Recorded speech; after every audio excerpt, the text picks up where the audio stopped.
All right, let's just jump right into it. The entire gold market is basically at a crossroads. And if you're an investor, well, you're standing right there with it.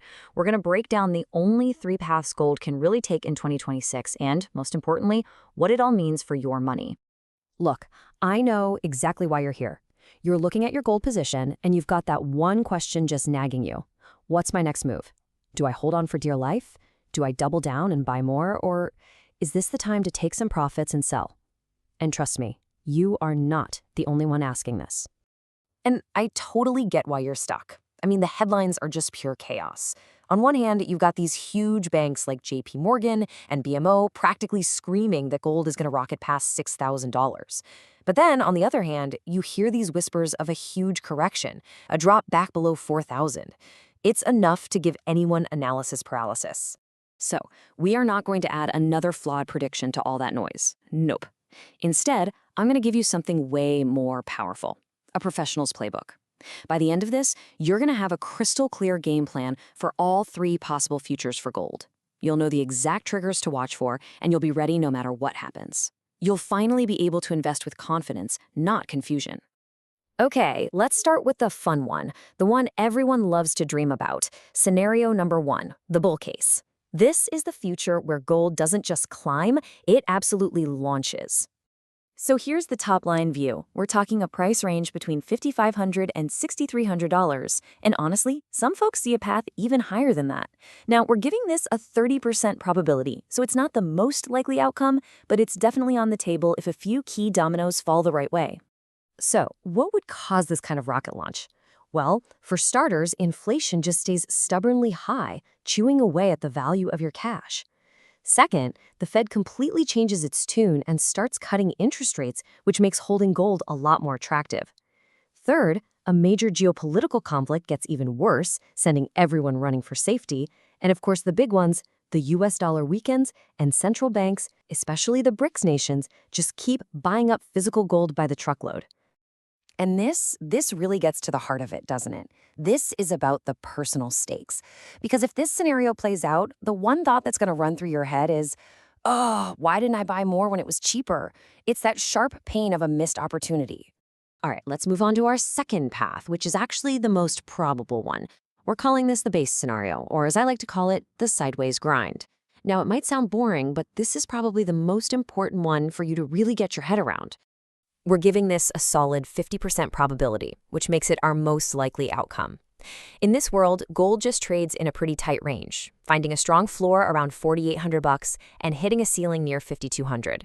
You can think of it like a consolidation phase, where the market's just taking a breather and digesting its huge recent gains.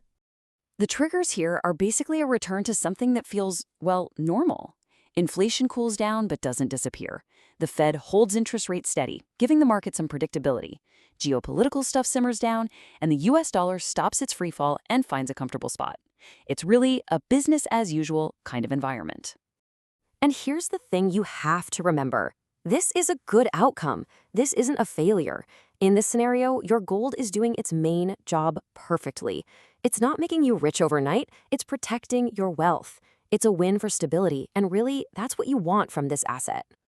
Okay, time for the scenario that keeps people up at night, the bear case. But I really want you to reframe how you're thinking about this. This isn't just a risk. It could be a massive opportunity, a strategic discount, if you're prepared for it.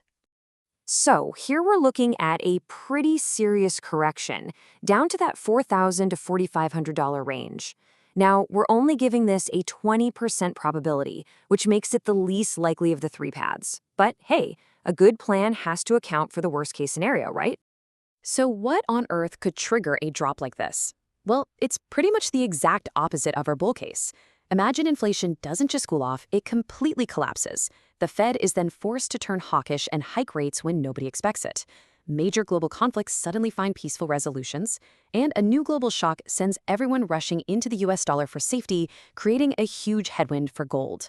But this is how a strategist sees it. A drop to $4,000 isn't a catastrophe for someone who believes in gold long-term. It is the sale you have been waiting for. It's the chance to buy more at prices you thought you would never, ever see again. This isn't panic sell territory. This is back up the truck territory.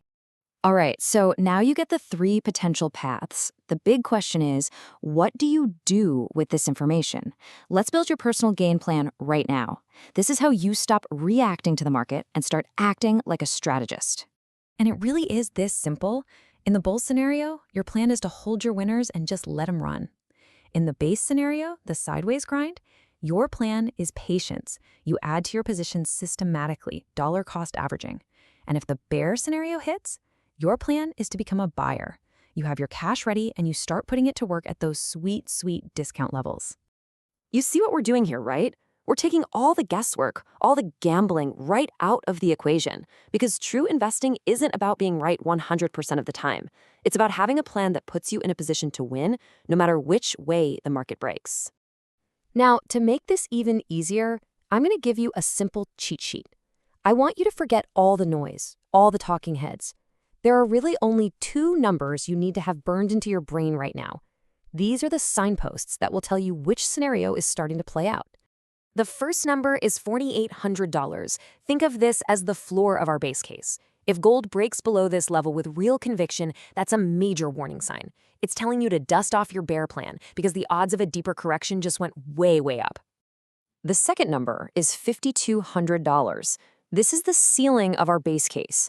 A strong, sustained break above this level is your signal that the bulls are taking control. That's the trigger telling you the rocket launch scenario is now officially in play. So here's how you use this as a tool. You save this explainer. You bookmark it. And when the price hits one of those two levels, 4,800 or 5,200, you come right back here, you review the triggers for that scenario, and you will know exactly what your next move should be. So let's bring it all home. All that anxiety you feel about the market, it comes from trying to find one single perfect prediction. But you don't need it.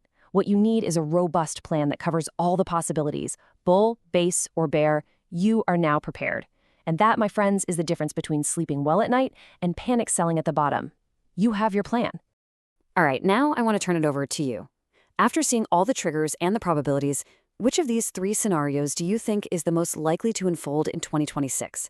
Drop your thoughts in the comments below. I'm really curious to see what our community thinks is coming next.